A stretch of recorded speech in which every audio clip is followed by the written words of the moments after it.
I had a I used to spearfishing back in New Zealand quite a bit, and a mate of mine that happened to a mate of mine. Died? No. But we used to go buddy up, buddy down. Like, so you keep an eye on them all the time. And Was he out there by himself? Well, I don't know. Presumably so. No, I don't think that. I don't know. Maybe not. But if you don't get spotted, like if they don't spot you, Yeah, how do you know? because you just float. Well, I mean, fuck, there's a lot of bro science here. Probably shouldn't be speaking ill. But anyway, that's rough. Good week, mate. Yeah, mate, it's been a good week. I know we couldn't get in here yesterday, being in the Tuesday, but yeah, mate, Wednesday afternoon. Apps are pumping. Yeah, mate. Yeah, some guys out there with some really good ideas. So we just hopefully get that on the table, from the table. Oh, sorry, out of the head onto the table into an app. So yeah, mate, it's not too bad. I mean, at the end of the day, like when you're trying to work out how to build apps, like I had no idea 5 years ago. I got stung like there was no tomorrow. They see me coming from Toowoomba. Yeah, so it's good, mate. We had a really good meeting with one of our clients this morning, and he's just about to launch. So it's good to see the launch. Like I said, come from their head onto the table and then back onto. It's fulfilling, eh? It'll be fulfilling, I would have thought. Yeah, it is, mate. And yeah, like any work that you do for people and you see a reward, it's always good to be a part of and part of the process. I guess. When you walk into these meetings with the guys and they got these app ideas and you're sort of confused, and then the guys that are our app creators, it's almost like they pick it out of their head. Yeah. Pixel by pixel. I don't know if I got a straight enough face to. I don't have a good enough poker face to not just go, look, I think we're wasting our time here, mate. But I guess as a business person, you got to be like, well, everyone's idea is valid. Everyone's idea is well. See, the thing is, merit. Someone might have said, listen to Mark Zuckerberg. Mate, that's a shit idea. Oh, no doubt. He's worth, what's he worth? Fucking $600 trillion? Yeah. That's all right. He's worth a bit, Mark. Yeah. I don't trust that bloke as far as I can fucking kick him. Oh, but the thing is, like, man, I don't know. Are you a Facebook apologist? You like... No, but the thing is, I mean, at the end of the day, with the smartphones, I mean, what really is at the moment confidential? All our lives are out there to be seen. Well, that's what I think. Anyone who signs it, like one of my older brothers, Shane, he's not on Facebook. He's not on Instagram. My little brother is. Geez, that must be refreshing. Oh, the thing is, and he's probably the happiest out of all four of us boys. But it's like me now. I don't watch the news. Yeah. I've got no time for watching the Today Show, Sunrise, those sort of programs at the moment, because, mate, when we were growing up, well, sorry, I can't really say that, because when I grew up with my three brothers in Toowoomba, we never had a TV for 12 years. Really? Yeah, it was unreal. Shit. It was the best thing that I could ever do, or the best and the most fondest memories that I have. Playing cricket during summer, playing footy during winter with my brothers. We lived on a bit of acreage, and the closest house was 500 or 600 metres away from us. That was the closest house, and the others were a K, and the other kids would ride their horses over or ride their bikes over, play a little bit of footy, play a little bit of cricket, hit the golf balls. We had golf holes in the paddock. And I think our kids these days, we're too socially retarded, looking at our screens, watching stupid shit on social media. And you could get away with not having TV now. Like, you could have a TV, but you could get away with not having, like, all the channels. You could just get away with just, like, I was thinking about it the other day. So we got Netflix, I think it was Stan. Yep. My daughter's got one of the Disney ones. And then you got KO. I watch most of my sport on KO. Yeah, see, on Fox. Yeah, but if you're not out and not at home, you got KO? Yeah, I watch. Yeah, so you watch it. Yeah, because most of the time I have it on my iPad or something. I'm not like, because I'll try and do like paperwork or something while I'm watching. I have it on the side there, and yeah, Fox is good. I don't get me wrong, but you could get rid of it. Oh yeah, you've got everything you need. Yep. In a subscription basis, and probably if you add up all those subscription costs, probably cheaper than buying your Foxtel and your TV anyway. Mate, that's where it's here today. Our phone, our internet, our Foxtel. We've got 5 phones in the house. Well, the kids, so we they're 9-year-old. My twins are 9-year-old, nearly 10, and they got a phone. They got an iPhone X, and I'm like, said to my missus, this is a little bit. We had a big discussion about the whole phone thing, but at the end of the day, if they can have their phone on them, we know where they are at all times. Well, in the society we live in now, with all the that's true. Awful people. I totally am so against kids having phones, but being a parent myself, I go, righto, well, I would like to know that, my kids are walking to their spot at school, after school care, or for me to pick them up or my wife to pick them up. I don't mind them having a mobile phone, but like I try and, at our house, I try and limit my kids to from 7:15 to quarter to 8, they can have their mobile phones. Half an hour. Yeah, that's but good. But it never goes like that. Never, It never. My kids come out at 9 o'clock and they're still on their phones from being there at 5 o'clock. I'm like, fuck, that's 4 hours. That's overkill. Because you forget about it, mate. You forget about it. Or like, I try and set a rule, and we've all been kids. We try and buck our system. Where, righto, kids, you get your phone at 7:15. I expect them to be back on the bench at 8:15. But you know what it's like when you're scrolling through Facebook and Instagram. What we do, an hour later, you've gone down a rabbit hole of someone's Instagram there, and you're looking at what they did Christmas time 2013. Oh, mate, how bad is it? Eh? Oh, and you go, mate, what about when you I've go? got such better things to do with my time than do this. But how the hell did I end up down such and such? What was he doing? And then I see him 2 weeks later and I go, you know what? That Christmas you had 2013 so was you admit awesome. to it. It was awesome. Jesus. And they look at you sideways and Yeah, go, fucking weirdo, man. Yeah, who's this fucking My stalker? wife does that. She'll look at people's profiles and they'll look over half an hour later. Look, you look at the same person. Yeah. Oh yeah, I'm just interested. Yeah. You're not. Hey, what about when you go to the Instagram community page that what do you call it? It's like search sort of thing. like a search. Explore feed. And then you like if you're I find I was talking about Patrick Holmes the other day, signing a $503 million 10-year contract with the Kansas City Chiefs. And then I looked at my Instagram and I was just seeing all this stuff. Like, I know he was the talk of the town, but... And then I was talking about LeBron James, and LeBron James is on the thing. Like, I think we've had this discussion where I think phones listen to what you're saying. They're smartphones for a reason. Oh, yeah, they do. But what about Patrick Mahomes? $503 million over 10 years. Everything becomes free then, eh? So what's that? That's 503, that's $50 million a year. 50 million a year. Is that US? right? Yeah, US a year. So what's that? That's 75 million. That's $1 million a week. Yeah. Just under. No, well, just under. So like $50 million a year is 50. Yeah. 900. I think they did a breakdown. It was something like $951,000 a week. A week. A week. Yeah, must be. It was, and I was like, man. Well, then you got managers. You got manager coming out of that. He's making bank out of that. But let's say he clears 900. But that I would say this is what they surely they can't be getting 20%. No. Well, no. Like you look at some of the league players. My manager 6%. My manager was taking 7%, and that was probably about 6.5% too much because he did fuck all for me. You reckon he was worth 0.5% at least? Fuck mate. So the thing is, what they do, from what I've been told, allegedly. Clubs will go, right, listen, I need Chris Walker signing the books for $200,000. Yeah. But you're his manager. Tell him that he hasn't got any other clubs after him. We'll sign him for $150. We'll give you $50. Oh, yeah, so it's backhanders. Then they take the percentage out of your $150. This is allegedly. I don't know if my manager was doing it. Don't know. But I've heard... Your manager's initials weren't IM, were they? IM? Yeah. No. Okay. They didn't run with... Slyzak Moses. No. And he wasn't in the Old Testament. Yeah, no. He didn't part the seas. He didn't part the seas. What did Moses do? I think he build an ark. No, that was Jonah of Ark. No, that was Noah. No, that was Noah. Noah, yeah. Jonah. I went to a religious school too. I should know that. So do I. Moses parted the sea. Oh, and did he? Oh, and then he had a fight, and then he closed it up when the bad people were coming through. Is that right?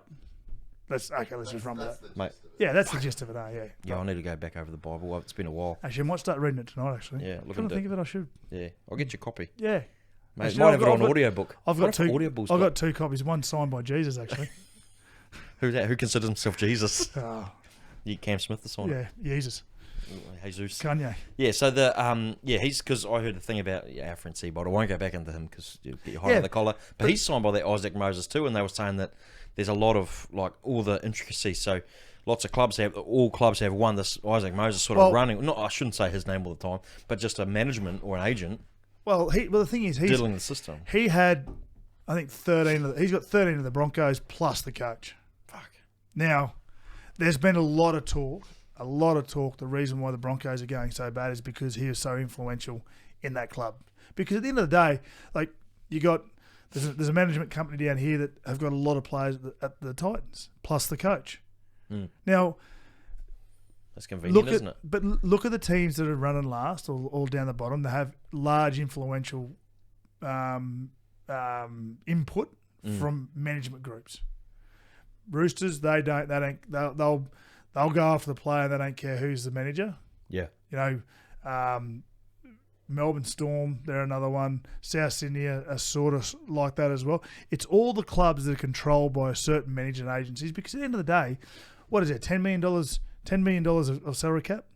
If a management group can have like 75% of their players at a club, and they're taking 10% or 5%, think about it, they're getting a shitload of money. Well, 10% they're getting just say they're getting $1 million. Lots of dollars. Or $750,000 just out of one club, but they might have another 50 players in other clubs. So their management sort of side of things are going to be a lot more. Plus their endorsements. Yeah. If they got top line players coming through, well then they might take 20. I think they take a lot more out of the endorsement deals than what they do percentages. Well, because they probably, to be fair, their job is in theory to get those. That's right. That's a bonus. As a player, if my manager said to me, "Listen, I've got you a car, that's great," or I've got you a Nike deal and you can, it's $5,000 because that's all those sort of Nike deals were. Then I go, mate, I don't care. Take 20% because I wasn't expecting that. Yeah, it's cream. It's cream. Yeah, and product. Yeah, and you're getting product, unlimited product, whatever you wanted. So, whatever you want. But getting back to Patrick Mahomes, mate, he's not paying for his local dinner around Kansas City anytime soon. Well, you think that's funny you say like the $10 million salary cap for NRL. Yeah. And he's getting 50. Yeah. His pay's worth 5 teams. In 10 weeks, he gets what the Broncos get in a year. It's ridiculous. But at the end of the day, it's a global sport. Like I was reading the other day that the guy who owns the Mavericks, what's his name? Anyway, he bought the Mavericks 10 years ago. Mark Cuban. Bought it for $235 million. Yep. It's now worth 2.95. So billion. I mean, a billion. Yeah. 2.95 billion. So he's made $2.6 billion in 10 years from taking over a franchise. Now they're talking about, with the global sports like your soccer, basketball, NFL, baseball. Baseball not really. Baseball is big in Japan, China, and America. They're still at the World Series. Yeah, well, that's right. They play against themselves and they win a World Series. Right. That one's always confused me. No, I found out the reason for that. Why? So the reason they call it the World Series was because initially, back in, I can't remember the year, but quite a while ago, before anyone gave a shit about it, it used to be called the company that sponsored the series was called the World Press.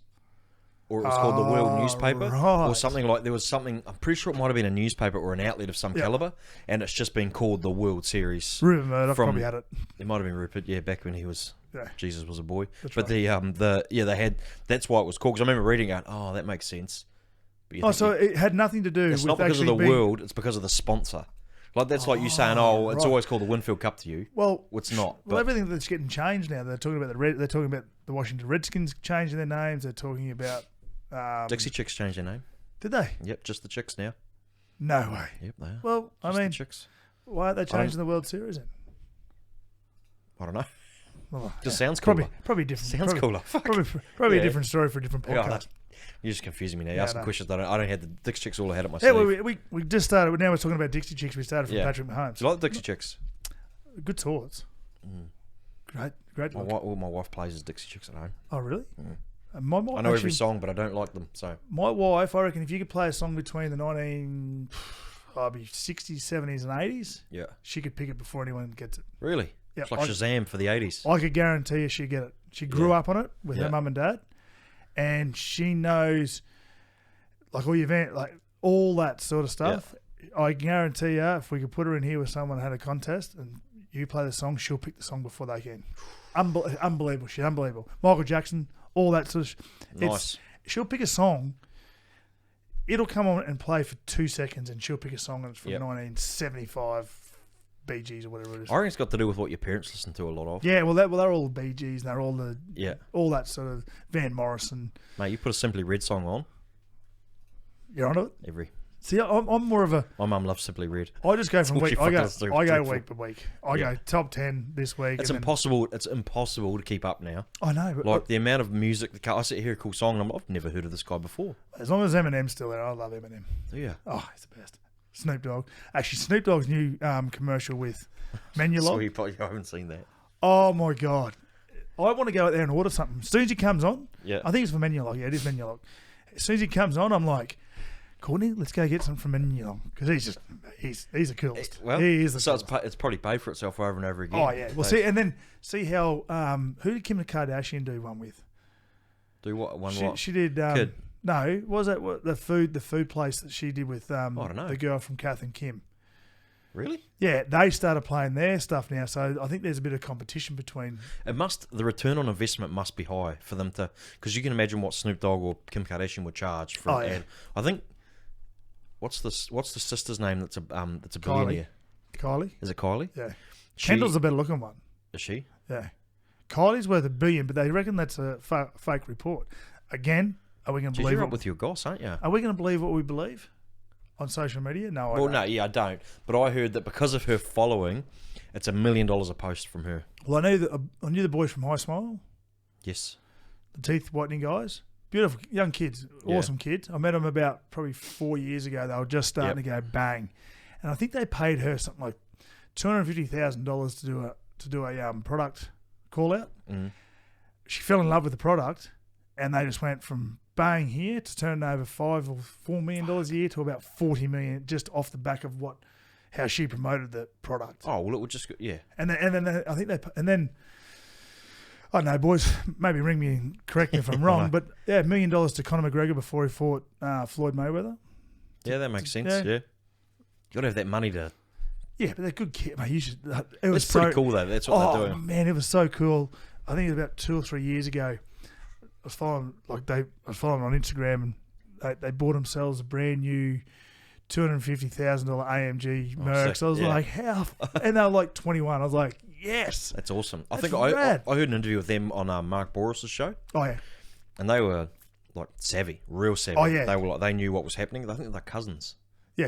I think they're cousins, and they were saying about how he said, "Oh, are you going to sell?" And he goes, "No, we're in this for the long haul. We're keeping this. So we're just going to make." So they probably branched out to other stuff by now. Yeah, I met him on this. I met him on a me and Big Willie Mason were shooting a TV series, like doing stupid shit. We got caught. We got invited to this. It was on a super yacht, and the boys were just sitting back. These young fellas just sitting back, and then there was too many people on the super yacht, so they were going to get kicked off. I said, "No, boys, come over and have a chat." I didn't know who they were. Yeah, mate, they were the coolest kids ever. White teeth.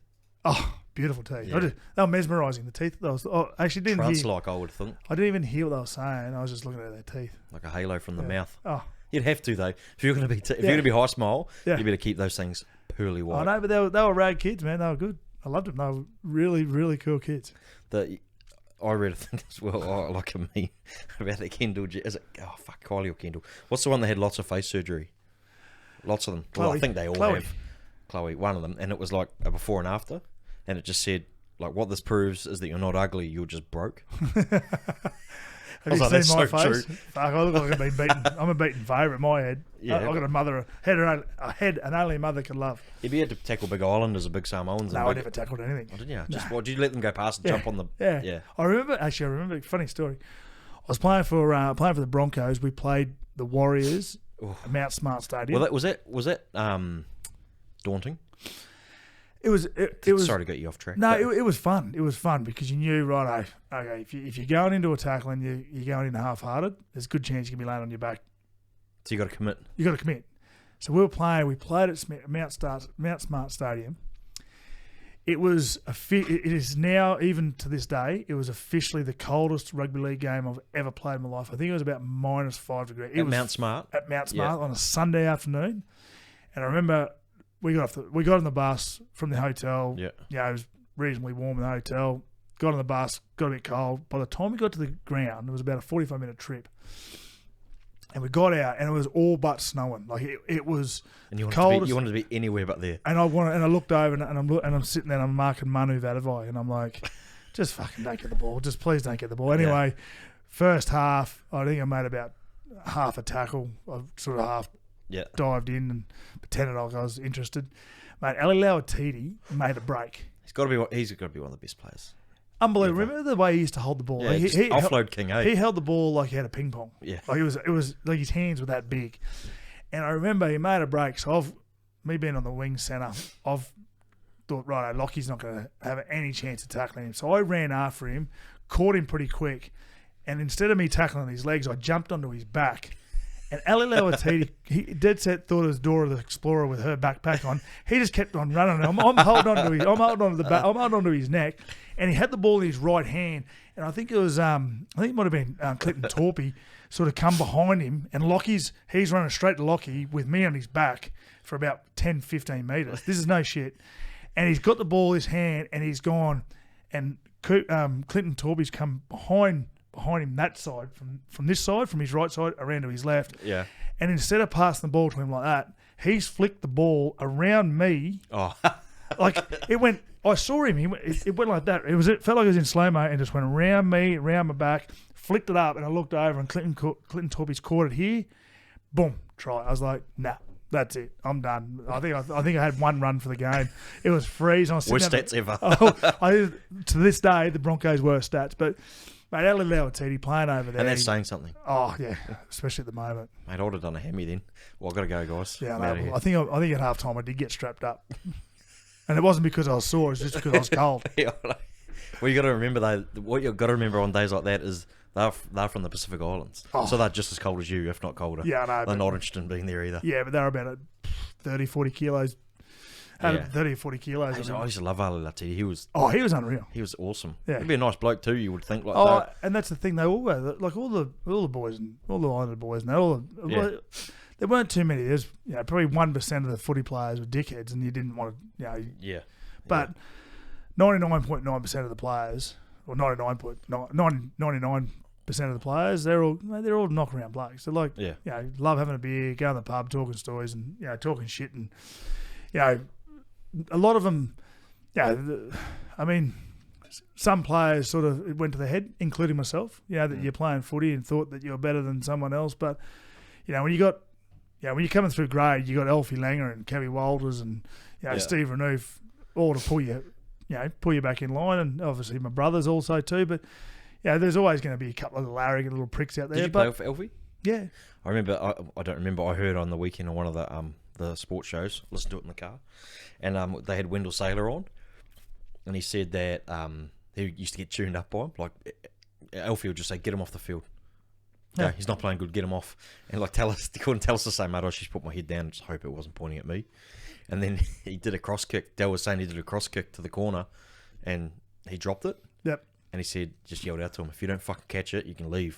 Like, just blew up at him saying... But the thing is, I never really experienced any of that with Elf. Because I guess I was coming into grade when Elf was sort of at the end of it. And, I know he's a fierce competitor. Don't worry about that. He's not Alfie Langer for nothing. He demands results when he's playing.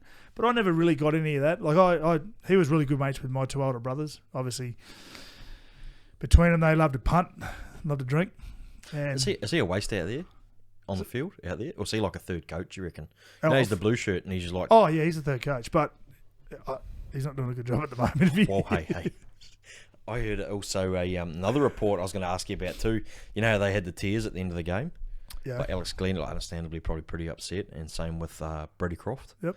And then Laurie Daly came out saying he thought they might have been a bit of crocodile tears because he was just. Because they got chewed up about the week before about being a little bit happy, and they thought, we need to show some emotion here. I'm not sure I buy it. I think that they genuinely were pretty like. Well, I mean, I come into grade. So this is when I first came into grade in 1999.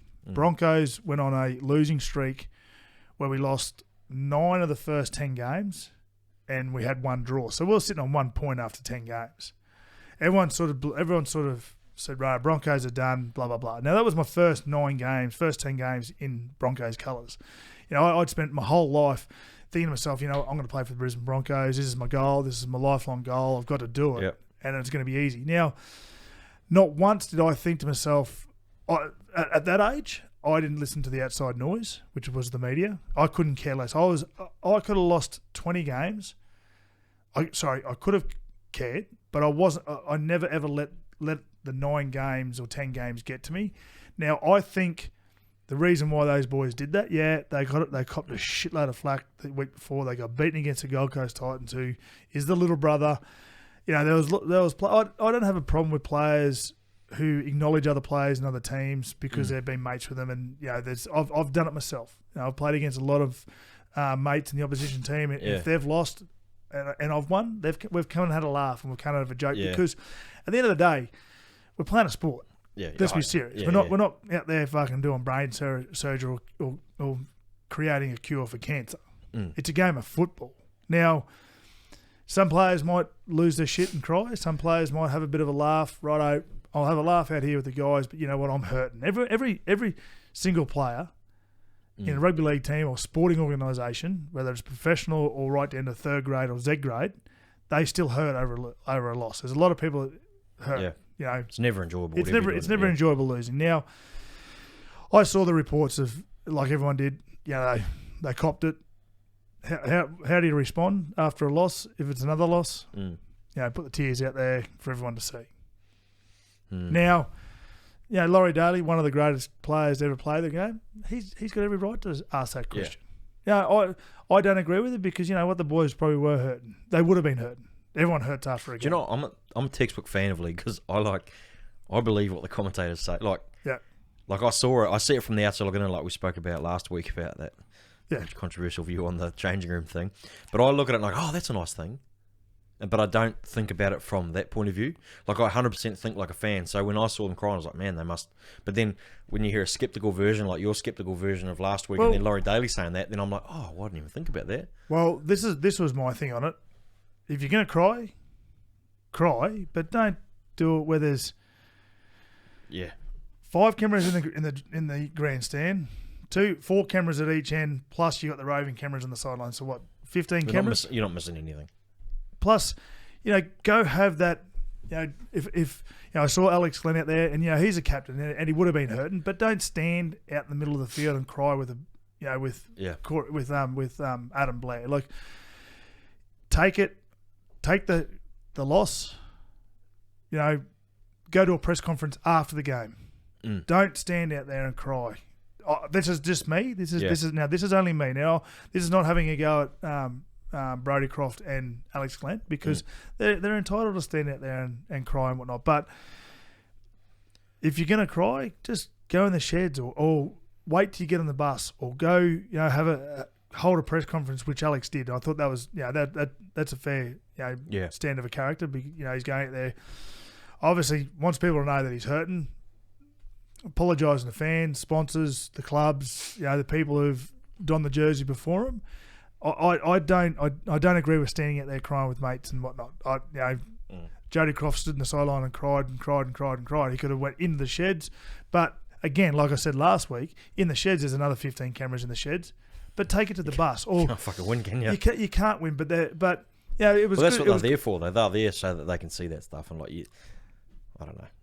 I agree with you to a certain extent, but then you see like a guy like I saw last week, Jake Javorovich. They're not even in anywhere near as bad a position, but that dude's so passionate. They see the camera pans across and he quickly turns away because he's got tears. He's that frustrated. Like, but how many I'll have him on my team. They'd be the first signing. If you said you got to sign one player, there'd be Jake Javorovich. Yeah. Well, the thing that comes to my mind is Mortimer kicks a field goal or wins an Origin series against Queensland, and he's sitting there and crying on the ground. That's after a win, but. I don't know. Like I've seen players cry after grand finals. That's hurting. That they've got a right to. But I could see where Laurie Daly was coming from. A week before, they get highly criticised. 7 days later, they show the other side. A similar loss, and it's the other side. It's a tough one. I'm not being a hard ass on those boys because I know Alex wears his heart on his sleeve. I know him. I know him personally, and he's a fantastic young man. Like I said, it's a tough one to to sit there and go, you know what, no, hide your emotion, because we in society we talk about males. You know, this is what you're sort of stuck in a rock between a hard place, because as a society you go, you know what, show your emotions to blokes. Blokes have got to show their emotions, because that's why we've got a higher suicide rate than women, because we bottle things up. Because as a kid, I know, and I think this is the whole thing. As a kid, growing up, a boy growing up, especially in a house full of 4 boys, me, and my old man's a compassionate man, like he's a lovely bloke. But if I fell over as a 5-year-old kid and skinned my knee, I'd start crying. Dad would go, "Listen, Chris, get up. Boys don't cry." That's the mentality. Come on, mate. Listen. There's people out there. Don't cry. Like, come on, show that you're a man. Show that you're a man. Don't cry. We've all been down that road with our whoever brought us up as a male figure. They always say, "Oh, come on, don't cry. Men don't cry. We hide our emotions." Whereas girls, mate, they go to lunch with the 10 of their mates for 3 hours, and all they do is fucking talk about their problems. A couple of gins, and then they're all crying. And and they're going, and it's coming out, and fucking the more they drink, the more they talk, the more they cry. Yeah. Blokes go to the pub. I've never seen a bloke go to the pub with 10 of his mates, have 10 schooners, and start crying on someone's lap or someone's shoulder because they've got problems in their life. Yeah, blokes go the other way. Blokes go, I'm not fucking ashamed. But it's amazing, because I've been in this situation, because I don't mind talking about my emotions. That's how come probably I'm so happy. But blokes go, as soon as I start talking about my problems, I find that in your group, 90% of them will say, "Oh yeah, you know what, I've felt that too, man." Like, you think about and here I had a guy, Mike Campbell, who's a man coach. Yep. Had him in late last year, I think it was. I forget. He had the same view. He's like, because he does like it's basically a course in getting your shit together. Yeah. Because that's generally what guys need. Like guilty. Yeah, the way he speaks is unreal. Like, he breaks it all down. Really interesting guy, anyway. But he holds his courses, and I spoke to him one-on-one actually afterwards. We had a few consults afterwards about me getting my shit together. Yeah. And he said that basically exactly that. He's like, we do everything. I said, I just want one-on-ones with you, man. Like, I don't want to be in a group. Like, he goes, why don't you want to be in a group? I was like, because I don't like. I broke down, and he just explained to me. He goes, here's the reasons why. All the reasons you don't want to be in a group is the reasons you need to be in a group. And he said, when we meet with 5 of us, because 5 of us, 10 of us, he said, we meet in groups because exactly that reason. He goes, you'll say what's wrong with you, and he goes, before you think, I'm the only idiot in the world dealing with this shit, then you look around and everybody's nodding, going, and you feel that way. Feel unbelievable about it. You do, and it's amazing. Like, I met with the boys from Living. It ain't weak to speak. Like, that motto for me is they've hit that nail right on the head, because I mean, I was doing talks in mines up at Glencore mine up at Rolleston, and one of the first times I went up there, like, I suffered from really bad anxiety. This is when I wasn't training, because I was hanging with clients and drinking copious amounts of piss and living an unhealthy lifestyle. Mentally, I went backward big time, and I got up and spoke in front of 180 miners. And the first 5 minutes, I had my routine. I had my talk that went from 45 minutes to an hour. 5 minutes into it, I suffered an anxiety attack that was probably the worst anxiety attack I've ever had in my life. Like, it was horrendous. And sit in front of, there was probably about 180 miners, and of that 180, there was probably about 160 of them, 165 of them were big broody males, like miners. Well, miners are generally the men of the men, aren't they? They're the ones that work away. And it was amazing, because I, halfway through, like 5 minutes or 10 minutes into my routine, or into my speech, I had an anxiety attack. Couldn't talk, like literally could not talk. Started sweating like there was no, like someone had got a hose and hosed me down. Within 30 seconds, I had sweat all over me. I put the mic down and I walked straight through the group, out of the room, or out of the area where I did it. Walked straight outside, and I sat out there for an hour. And I could not get my composure right. I literally could not think, because the anxiety that just hit me just rocked me. And the mine manager came out with me, and the lady who got me up to actually do the talk and whatnot, she come out, comforted me and whatnot, and we all sat out there for an hour until I got my composure right. Took my shirt off, because it just had, like, I could have wrung it out. Like, there was that much sweat there. Like, I just had this anxiety, and then it was amazing when I went back in, because the whole 180 people didn't go back to their dongers and go, right, it's been over. It's, Walks has lost his shit. Fucking everyone into bed. Right, we got work tomorrow. Yeah. They, 99.9 of them stayed behind. And when I came back in, I didn't go back out to the mic and address the whole, seminar. Yeah. All I did was I went around and spent 2 hours talking to different groups. Yeah. Different groups of men, and there was some women there as well, and it was amazing. This was a turning point for me, because I thought to myself, what's going on? This was years ago. This is probably 5 or 6 years ago, and I was like, man, what the hell's going on with me here? And then I started talking to these men, groups of 5, groups of 10, whatever, and I started talking about me having anxiety, and you should have seen the blokes. They were sort of sitting, weren't right here. They were over here, like just out of the circle. They would come in and go, you know what, Chris, I've felt that, but I've never known what was actually wrong with me. Blokes were just going, I thought that was just something that males experience, and I didn't know how. But he goes, after seeing what you experienced, he said, I now can identify that I've got anxiety. Like, it's not because they didn't self-diagnose themselves, but they said, that feeling that you had just then, I've had before, and I didn't know what it was. Well, because most of those, like 95% of the people that are sitting there watching you talk are probably going, "Fuck that, I couldn't do that." Well, that's right. So they're looking at you, and then when you storm off, they think, "Yeah, it's probably me." Yeah, and it became normal. And then the next day, the mine manager said, "Mate, listen, don't worry." And like, I went and did it for 5 years. Yeah. I used to go talk to him all the time. He said, "Mate, that impact that you just did, that you experienced last night," he said, "I've had feedback from all the guys that were there last night, and said, I can identify. I've had that experience, but I didn't know what it was.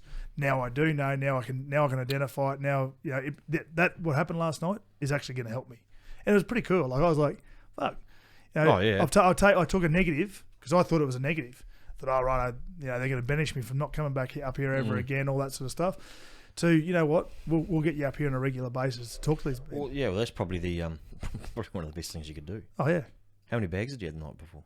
No, I took up 2 bags. The overnight bag, and then right, okay, and my other bag. Just checking. Yeah. Hey, did you toiletry bag? Yeah, that's what I meant. Yeah. What bags you took? I thought you took my suitcases. No, I took it. Yeah. Carry on. Do you know Paul Gallen very well? No, I don't know, Gal. I've nearly had a fight with him though on the piers. Do you think you'd do as well as Mark Hunt? Mate, I reckon he'd punch piss out of me, but I'd still have a crack. Do you see the fight's all good to go? Yeah, I can't wait. Too tough. I've got to give it a go. I've got right. it. Like, I fucking hate the bloke. Really? Hate him. Well, he's New South Wales. Hate him. Yeah, fucking okay, hate right. him. I actually don't mind his brother. His brother's pretty cool. His brother's a real cool bloke. Yeah. I get along with him really well. But Gal, I just can't stand him, eh? Cannot stand him, and I hope he's the epitome of New South Welsh, mate. Like, he's like, yeah, just a grub. Yeah, Benny Elias. But you know what?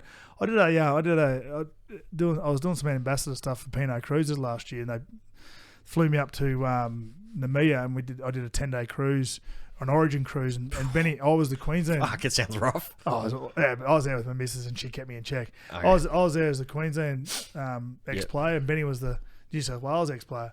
Mate, I fucking hated him. Couldn't stand him. Obviously, but... Well, you meant to. That's your job. That's your job, because, he was the grub in New South Wales. But you know what? What a legend of a bloke. Oh, yeah. Oh, mate, the stories he tells... I sat there, my missus and Stevie Hart, and his missus Corinne, we all just sat every single night.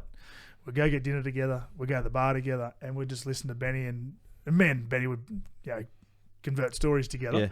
And it was he's actually not a bad dude. He's actually pretty cool. Well, yeah. But anyway, Gallen Mark Hunt, man. I don't know. I just hope. Mate, Mark Hunt, he's the king of walk-offs, so hopefully he can have another one. I think that's a huge bite to take for Gal. See, the thing is, I thought Barry Hall beat Gal. So do I. And he's a one fight. And I trained with Barry Hall during that camp. Yeah. Down at Angelo Hyder's gym. I trained with the Maloney brothers down there, and Bilal Dib, Billy Dib's cousin. I trained with those boys down there, and man, because Angelo said to me, he goes, listen, come down, do some sparring with Barry. And I walked into the first session and Barry was in the ring. I was like, fuck that. Yeah, he's a big dude. I'm not doing that. There's no way. And then he trained, like he was training really good, Baz. And I watched that fight, and I actually thought that, like Galahad, what do you have? He's had 8 professional, 9 professional fights. Like he's fought some good dudes too. Like he's Herman Purcell fought him a couple of times when he was young, in his younger Hopper, but. Hopper got his 30 grand and went, you know what, whatever. I'll tell you what, talking about a legend, Hopper, he is absolutely. I've seen him on the Matty John show. He embraces the finger. Like, no, so we play in these legends games. Yeah. So what they do is they get a bunch of old legends, like there's probably about regulars, there's probably about 12 of us. Yeah. So they fly us all around Queensland, New South Wales, ACT, Northern Territory. And what they do is they go, right, this is the Australian All-Stars team. And what they do is they play an international legend. It's called International Legends, and then they go to a region like Cairns or Alice Springs, and then they'll put a legends team from that area together. Yeah. And Hopper plays, and so what they do is they introduce all the legends. You know, Chris Walker, 6 Origins, played 6 clubs, 100 and whatever. You know, NRL games, blah blah blah, and then they leave Hopper for last. And all the crowd love him. And the best thing about Hopper, I'll get back to him not drinking, but they go right, and on the last one, John Hopperwadi, and he walks out and he's got those blue surgical gloves on, and like instead like everyone comes out waving to everyone like this, Hopper walks out and just goes.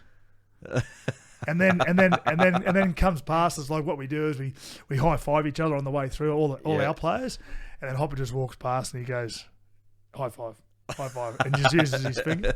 But the best thing about Hopper, he did the best thing. He embraced the day. He just embraces it because no one gives a shit anymore. Like, no. and the thing is, how it all started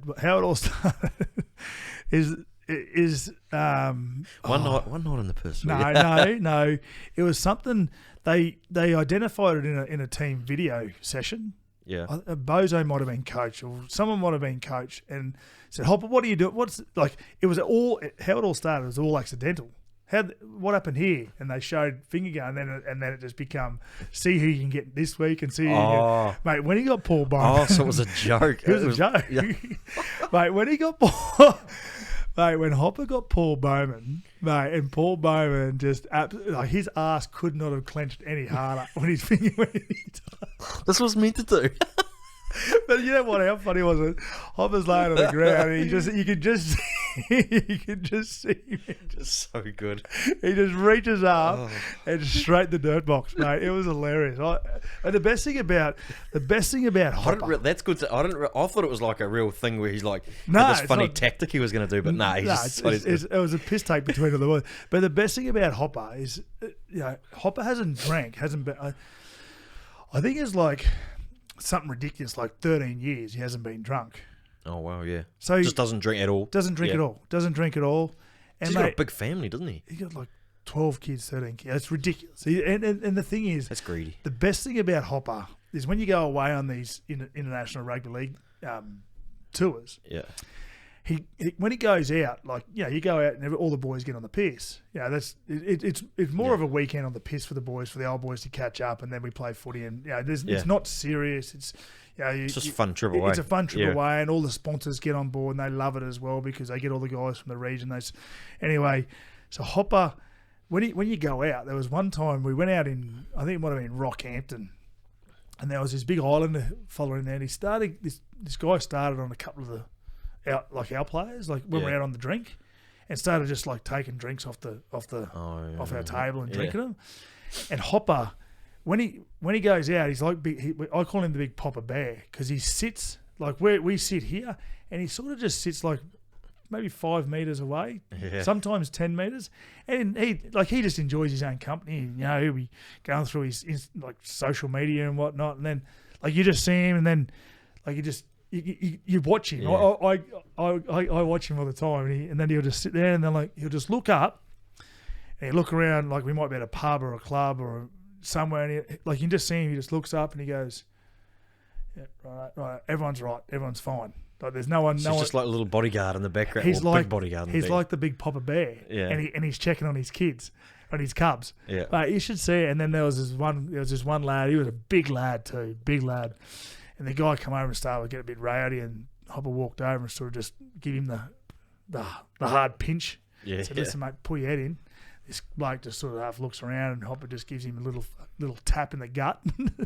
And as he's giving him a tap in the gut, old mate's over, and he gives him another tap on the chin. And then the bouncers walk over. And instead of kicking Hopper out, they grab old mate and start taking him in the stairs. Hopper goes, wait. Bang, gives him another little clip in the gut and wins him and sends him down the stairs. But that's Hopper. Like, that was years ago, but he just like, he's got a bad rap because of that. But yeah, he calls it how it is, and he's actually, you know, he's actually not a. He's a really. I got a lot of time for Hop. He's a good man. I think he just falls victim sometimes by the looks of it, just doing some stupid shit. But mate, he's a target for the media. Media target. Like, you know, they're probably not going to report that, you know, he hasn't drank for 12 years or 13 years, and he's a family man and all that sort of stuff. I was going to say, family man, 13 kids, probably looked, you know. You know, how they look at him sticking fingers in people's asses. Didn't you know the men's G-spot's that far up their ass, so he might be trying to find it. That's a nice thing to do. Anyway. Do you know that's a wrestling move?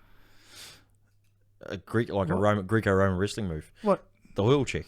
Is it? Yeah. It's a wrestling move. JC, that's what you do, eh? Yeah. That's what I do, Jono. Yeah. Not anymore. Well, I told him not anymore. It's just too much. Yeah, I know. Yeah. The G-spot's worn down. No, you get one poor hygiene day and he doesn't want to do it ever again. He gave me 45 minutes to stop. Yeah. Oh, well, I'll give you 55. Oh, yeah. Oh, mate, it's brutal. Yeah. But that's good. I'm glad. I'm not glad, but, you know, like, I thought it was something where he thought it was some sort of weird tactic to go. No, it was just a fun thing for the boys. It's fucking. Yeah. Because when he got caught, it would have been like, oh. Because he got quite a bit of time off for that, didn't he? I think he did get 13. Isn't he the most suspended player ever? Yeah. Something like 67 weeks or something. It's ridiculous. It's retarded. 67. I can't say retarded, sorry. No. Sorry. You already said it twice. Sorry? Have I? Yeah. Oh. Not like, yeah. I'll take it all back. Why are you staying away from that? It's just not nice to say. No, well, Adam Fanua-Blake just got absolutely poleaxed for calling the referees retarded during the week. Touchy subjects. Everything's touchy at the moment. Well, everything is touchy. It's just words and it's context. Everything's fucking context. If you're going to use it as a derogatory thing to say at someone, like, oh, you know, you're a fucking retard. You're a fucking then yeah, take offence to it. But if you're using it as a descriptive word for something that's not quite. Yeah, but is that offensive? I don't know. No, not to me. Well, because it's not. Yeah, but you don't have mental. Just you and me here. Yeah, but you don't have like. Okay, yes, but let's cross. Well, if I had let's go down that little rabbit warren. At what point do you go, right? You can't use words like that because it'll offend someone in the community. Now, well, then you might as well not talk. But that's what I mean. I've used it twice without even thinking about using it, right? And people listening might go, "Oh, he said retarded twice now. Like, I've got a brother that's retarded, or my dad's retarded, or my mum's retarded. That's being derogative to my family, or it's being. Well, is it? Okay. Like so Adam Fanua-Blake just goes. If you said, "Oh, this idiot did this idiot did back," should I get offended because my brother's an idiot? Because it's a descriptive word for my brother's not an idiot, in the interest of all things. But it's only because that's the way you describe someone that is like that. So if you describe, I know, but this is because it's a medical term. But I didn't even know that I'd said it until you'd said, righto, this is what you've just said retarded twice. Now I'm saying, righto, do people now have a go at me when they see this and go, you know what, he's calling people a situation, oh, it's retarded, or he's going, oh, that bloke's retarded.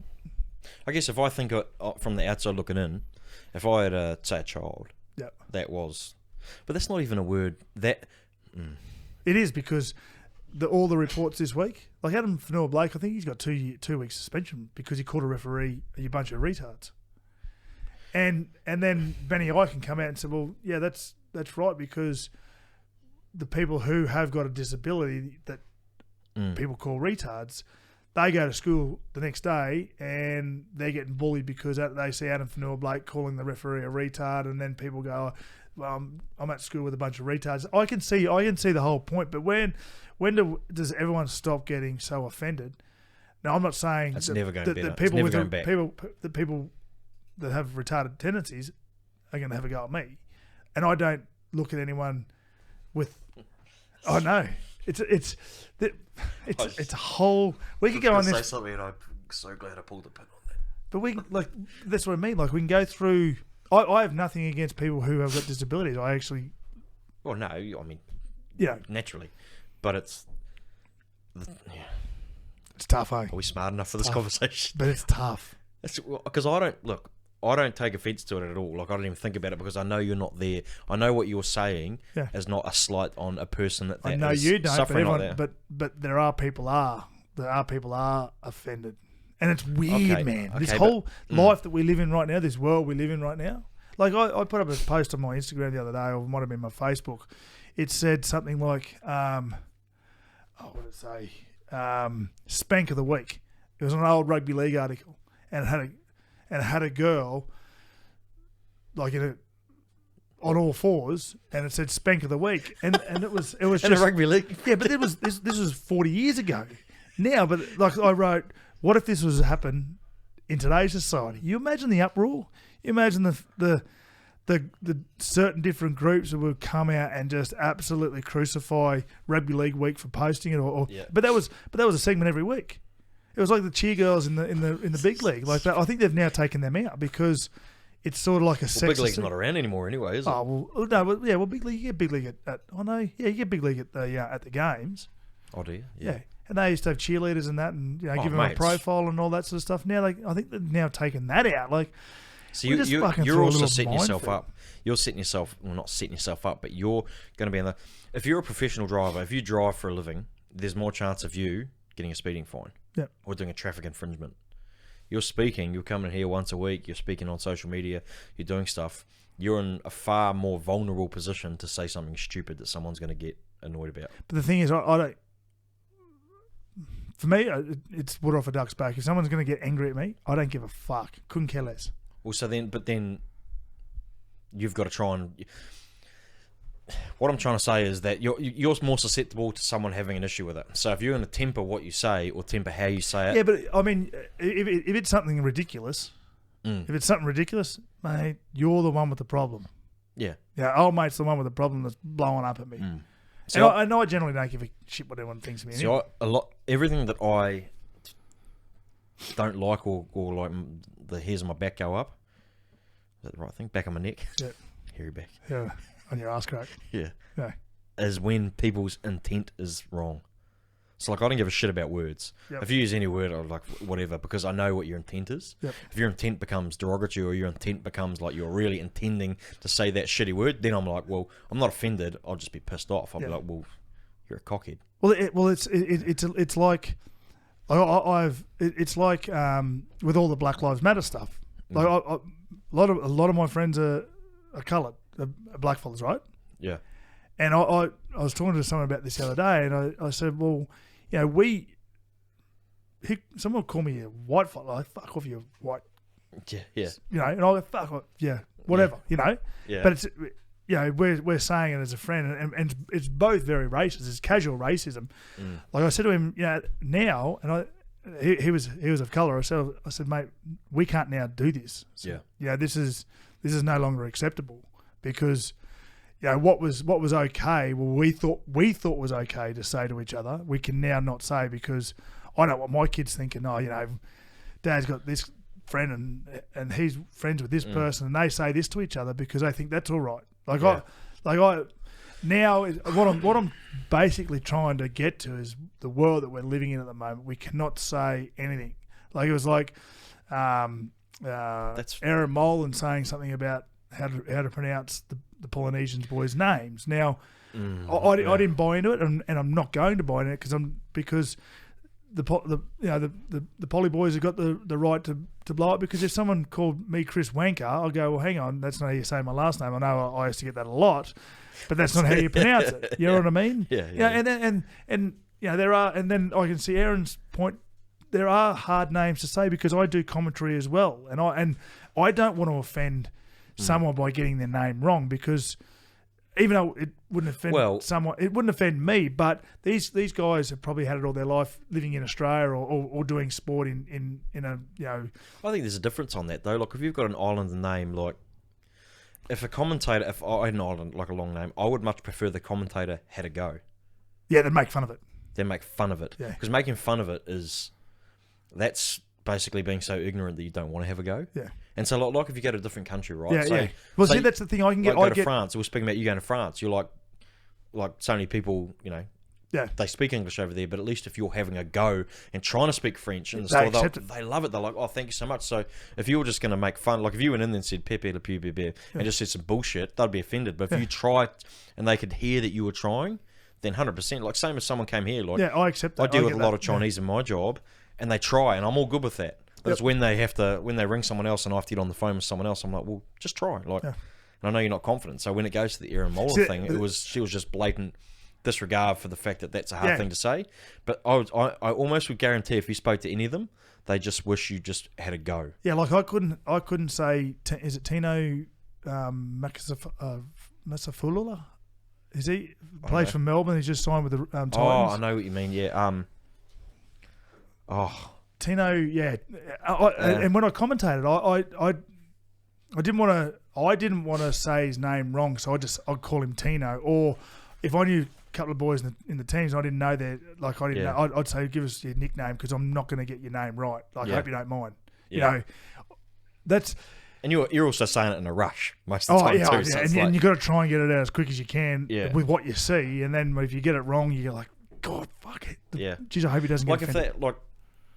that like I keep thinking David Nofaluma because I know that. Yeah. No, say like David Nofaluma. So he's a good player. Yeah, he's a legend too. He's a champion. But he would rather you said. I'm speaking on part of him, but I'm sure as an Islander person, they would rather you said like tried it and said it like not quite right than just say David Nella. Yeah.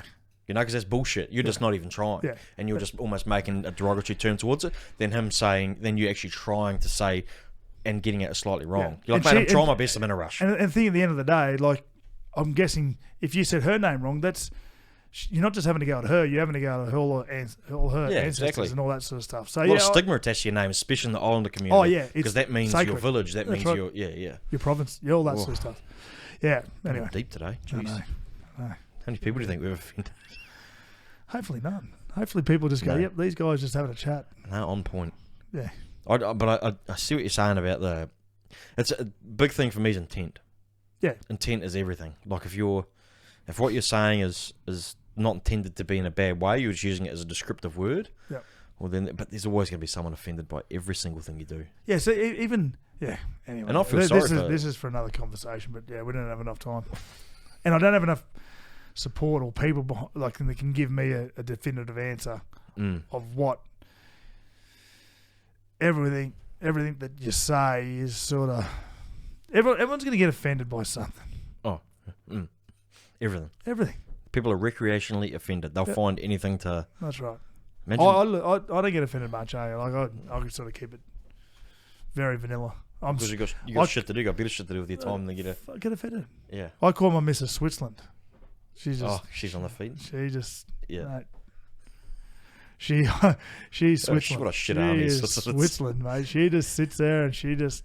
I'm a bit that too. Like my missus is the opposite. She's Russia. Oh really? She's Russia. She's no fucking nonsense. She's Russia, America, and China all into one, eh? Yeah. Oh, she's more like Putin. How good's Putin? Yeah, I love that. She just. Terrifying.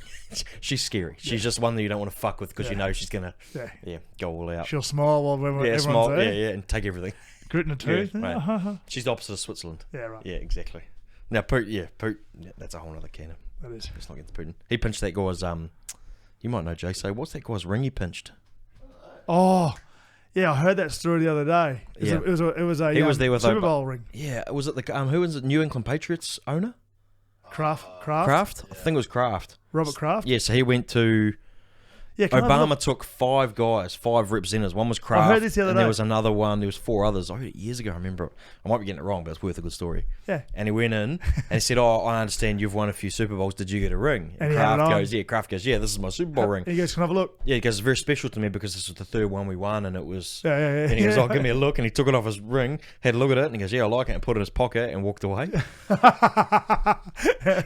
And even Bob Kraft is worth $30 billion. Didn't have the balls to go, listen, mate. Because he said to we weren't there, but apparently he said to Obama, I was there. Were you? I was there. Bar staff. Yeah. You're the one in the corner having vodkas. That's right. But he said, he said to Obama, what are we going to do about that? And he goes, we're just going to smile and walk away. Really? Yeah. Because Obama that took them over. There's That's 5 of them. Crazy, eh? So that's power. power. So have Obama just go, no, I'll get you a new one, eh? Let's just... It'll be a replica, but it won't be the same thing that you got on the day. But here, shut up. I'd almost be pumped. Yeah. Where's his third ring? Putin's got it here. I'll ring Putin. I'll ask him, where you got that thing? VLAD, I got that. Hey, you can have the ring, but you got to give me something in return. Mate, you know what? If I was at Kraft, if I was Bob Kraft, I'd try and hire some like secret agent blokes just to go in there and get it, like make a mission and almost sort of document it and say, guess what? This thing was fucking stolen off me 10 years ago by Putin. I've just sent in 3 blokes and we've got it back. Yeah. Here's a documentary. Well, Netflix. I'm worth $4 million $40 each. Yeah. $4 million each. You get my ring back. Yeah. Ooh, that's a good idea. Maybe we should document. That's it. You got any guns? Nah. Oh, neither. Okay, I'll just leave that. All right, mate. Beautiful. See you next week.